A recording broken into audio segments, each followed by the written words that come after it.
They keep it with Barkley on first down. And the running lane's non-existent in this first half as they'll stop him behind the line. 2 yards the loss, 2nd and 12. The running lanes have definitely not been there for him here in the first half, and I don't think it's all been his fault.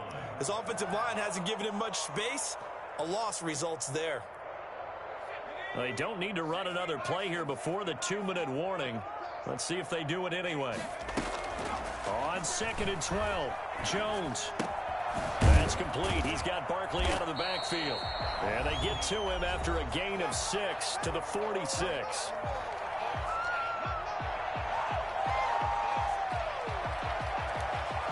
We remind you that coming up in 2 minutes, we'll again head down to visit with Jonathan Coachman in Orlando, back for another year. He'll have scores from around the NFL here on this opening weekend. And Ingram holds it in. And he takes this thing way down into Atlanta territory. For as big and strong as some of these guys are, especially when you see them in full pads, it is sometimes hard to appreciate how truly fast they can move. That was incredible. Toward the end zone, but that's going to wind up incomplete. And I think they'd be well served to take that type of a physical approach against him the rest of the game. He's had his way so far, but on that last one, that worked quite well for the defense. Another shot from the 9 on 2nd and goal. From the gun, Jones. And with a flag down, he goes down. So they're able to sack him. Now the penalty looks like it could be holding. Let's find out. So they will take the sack instead of the penalty. And it takes another down off the series. But the biggest one of all, do you want to tell the guy who just got the sack that it no longer counts? No. No, not at all.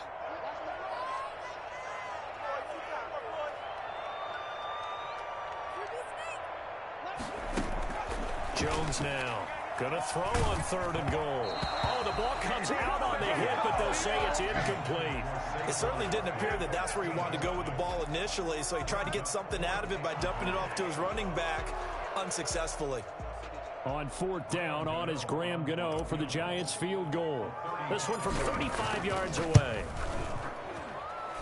And the 12-year veteran knocks it right through, and that will extend their lead even further. So the drive stalls out inside the 15-yard line, but they do get 3. And I've talked with enough players nowadays that when they have these types of kicks, that no one says to their guy, hey, that's just like making an extra point, piece of cake. Because the extra point is not a piece of cake anymore. But kicking a field goal from that distance, just give him confidence and let him knock it through. About set to begin their next drive, the Falcons offense at the line. And a first half that really has not been kind to them. A late opportunity here to maybe make some inroads on this deficit before half. And this drive's going to go a long way towards telling us whether they actually have a chance to come all the way back in this game or not. And he'll be taken down, but not before they work it across midfield. The catch and run pays off for 29 yards. Eluding the pressure right, and that's incomplete.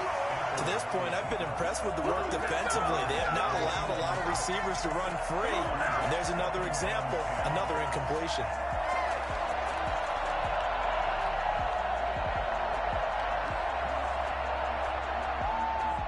So now 2nd and 10 after the incompletion on 1st down. To throw again, Stafford. He's going to have the hook up to Gage. Now the Falcons going to use one of their timeouts, as the clock will stop with 33 seconds to go in the first half. The last catch nearly got him a first, but it did not, and they'll try to convert on 3rd and inches. Throwing the out route, incomplete. It's Mack. The Falcons going to use the second of their timeouts, as they'll stop it with 27 seconds remaining here in the 2nd quarter.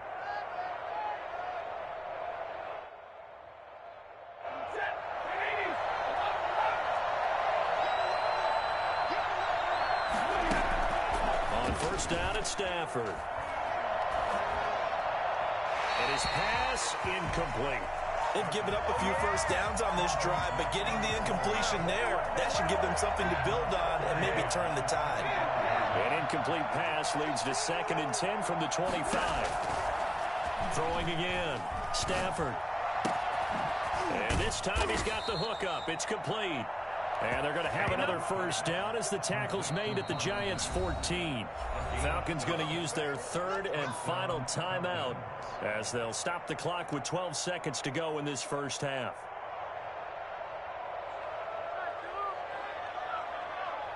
Here's a 1st and 10 at the 14-yard line.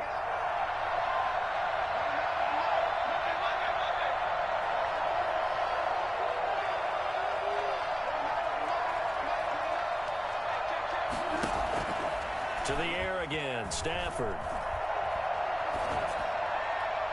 Looking end zone, but it's incomplete. Intended target on that one, Russell Gage. But it'll be second down.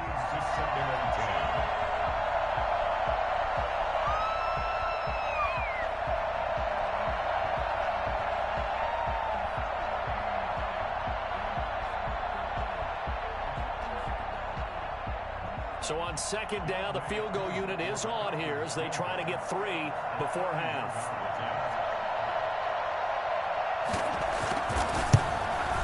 And his kick is good.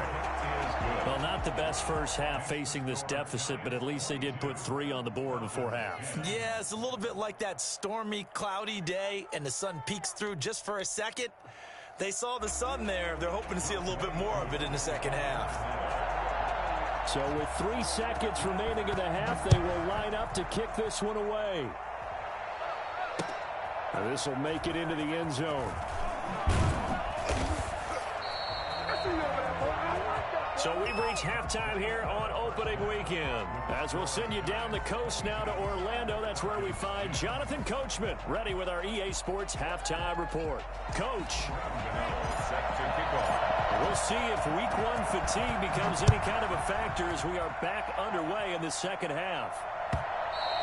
And that one will bounce out of the back of the end zone, so we will start here at the 25.